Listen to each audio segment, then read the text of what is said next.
Hi, this is Kathleen LaValle with Huntsville Tutoring Company, and today I have a special guest. This is Ellie LaValle. This is my daughter. How old are you, Ellie? I'm 6. She is 6 years old, and this month we're talking about anxiety. And I chose Ellie to be with us today because Ellie has a lot of anxiety, and we have been working on a lot of things over the past about the past year, some specific strategies for her. And so I brought her to show you some of her strategies. All right, Ellie, can you show them what has been your number one strategy since you were very little? My number one strategy is twos and threes. Well, what are these? What are these? Woof woof. These are woof woofs. And what do you do with woof woof when you're upset? Snuggle with them. She snuggles woof woofs. We have big woof woofs, we have little woof woofs, and woof woofs go everywhere. They used to literally go everywhere with us, right? But now you've gotten better, and now we just keep them in our bed. Or if we're going somewhere scary, like maybe to a doctor that we're worried about, we bring woof woof with us, right? Mm-hmm. I usually bring one woof woof with the other bow. Yes, we have 2 bow woof woofs, and then we have lots of other ones that don't have bows on them. One's squishy, and one's in between the paws. Okay, so can you tell them what do you do with your crayons in your notebook to help you? I think of stuff I want to draw, and I draw it. So when she's upset, she has this book in her room, and she can draw different designs. She has several of these all around the house, and she draws different things in it to make her just calm down and really focus on something else. This is kind of like something that I mentioned to all of you in one of the other videos, is how I use coloring pages, or I've also been painting. And so it's just something to, here, let's show them this one. Okay. So this is something that she drew. Can you explain this to us? Yeah. One day I was really mad and happy at the same time. So I drew a smiley heart face, and I added red to it. Because sometimes we can have more than one feelings, right? And so that's something that she learned from Miss Jane. And Miss Jane is her therapist that she goes to. And can you show them what else you learned from Miss Jane about your breathing? Yeah. Why don't you just sit right here and do it, because we want to make sure they can see you.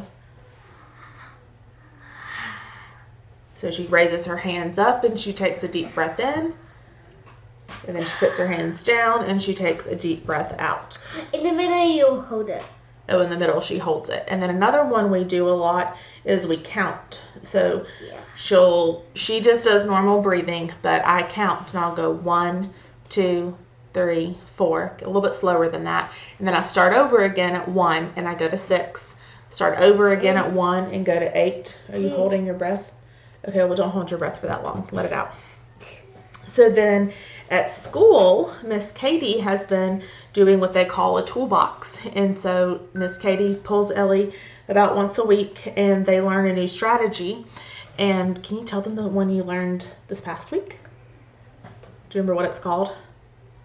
What's it called? Finger labyrinth. A finger labyrinth. Very good. So Miss Katie has really colorful ones. I don't have colorful ones yet, but Ellie and I did just make one, but it's drying. So when it's dry, we'll take a picture and maybe do a short little video and post it once it's ready on how to use it. But this is a paper one. So can you tell them how to do it? You do this. It's kind of hard to do a paper one. Yeah. So the physical ones are a little bit more, they're bumpy and raised, so you have a little more texture.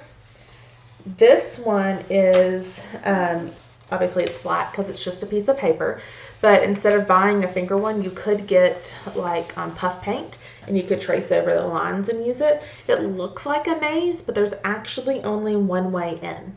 So this one I really like because you go in and you can go all the way around, and then it goes in each section. So one of my students and I did this one, and we wrote exhale, inhale, exhale, inhale.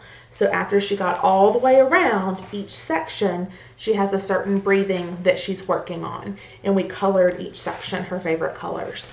So there's all sorts of these online that you can print out. You can make your own. Like I said, Ellie and I tried to make our own this week, and we will see how it comes out.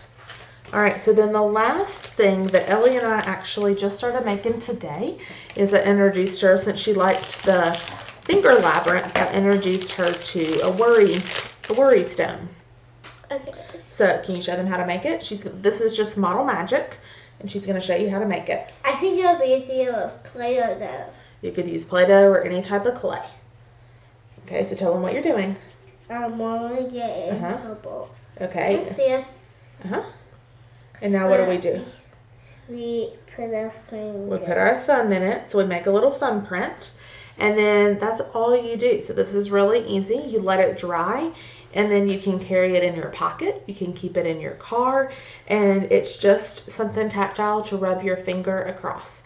It's kind of like massaging Play-Doh, you know, when that's something that's relaxing and give you something good to do with your hands. Ellie really likes to have things to do with her hands, so that's why I thought this would be really good, and it's small. So even if she's in school and she's needing to keep her body still, she can still move her hands if she needs to. So we're going to let these dry. We made some blue ones tonight because blue's her favorite color. And then we're going to let these dry, and then we're going to see how they turn out. But tomorrow? Huh? Tomorrow?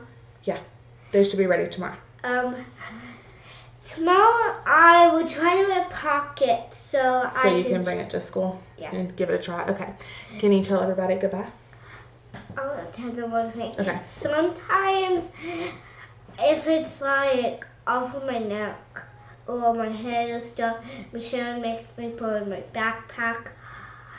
But if she knows it's trying to help me, I bet she'll let me do it. Yeah, sometimes when she has a necklace on or something, it has to go in her backpack because it can be distracting. But I have a necklace that like you have to clip it. But as long as it's not distracting, you can use it. Okay? Tell everybody bye. Bye-bye. Let us know if you have any questions.